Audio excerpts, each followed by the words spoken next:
Mga mima, kain tayo. Kumakain ako eh. Ang ulams ko, manok na sinigang ko.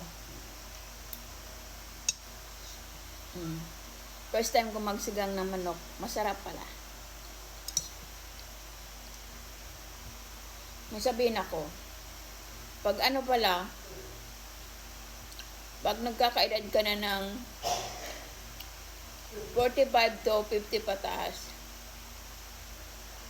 numinipis pala yung buhok mo. Totoo yan. Napanood ko lang. Ganun daw yun. Sabi ko, ba't ganun? Meron naman nasa 50, 60, makapal pa ang balbal nila. Makapal pa ang buhok nila. Siguro nasa pagkain lang siguro yun. Oo, yung mahilig sa mga food, seafood, siguro ganun. Hindi nag-ano ng mga vitamins, prutas, di ba? Kaya siguro ganun numinipis ang buhok nila. Pag numinipis talagang mahalat. Halata matanda ka na. May kikipam. Diba? Panot na yung dito. No? Panot na ba? Bastos.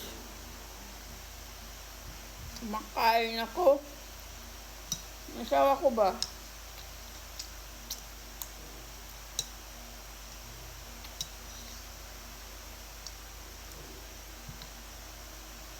Sarap ng sigang.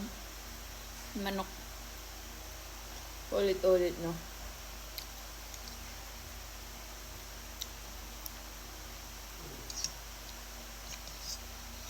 Ngayon lang ako nag-try. Hindi naman ako nagsisigang ng manok.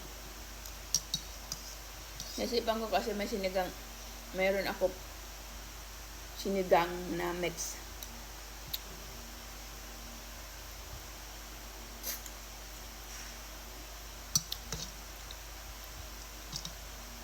Babay na. Ako'y maliligo na. Hindi pa ako naligo. Tapos nakahiga at mag-visit na ako sa inyo. Mga mima, kain tayo. Kumakain ako eh. Ang ulams ko, manok na sinigang ko. First time ko magsigang ng manok. Masarap pala.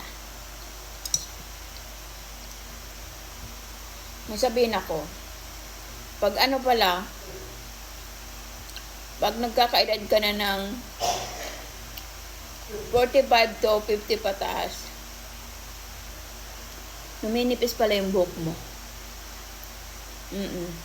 Totoo yan. Napanood ko lang. Ganun daw yun. Sabi ko, ba't ganun? Meron naman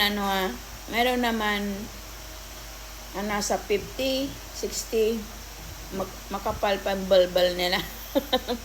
Makapal pa ang buhok nila. Siguro nasa pagkain lang siguro yun. Oo, yung mahilig sa mga food, seafood, siguro ganun. Hindi nag-ano ng mga vitamins, prutas, di ba?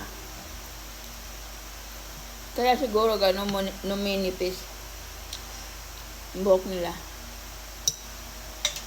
Pag numinipis talagang mahalat. Halata matanda ka na.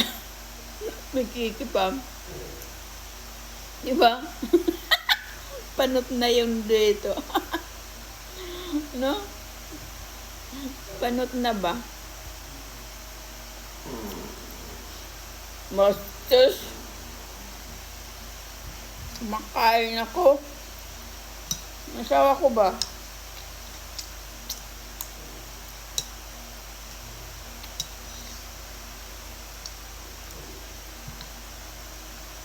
Sarap ng sigang. Manok. Ulit-ulit, no?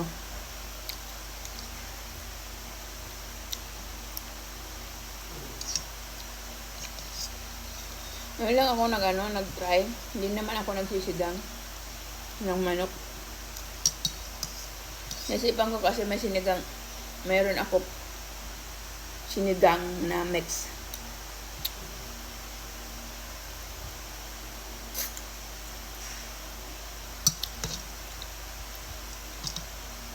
Babay na. Ako'y maliligo na. Hindi pa ako naligo.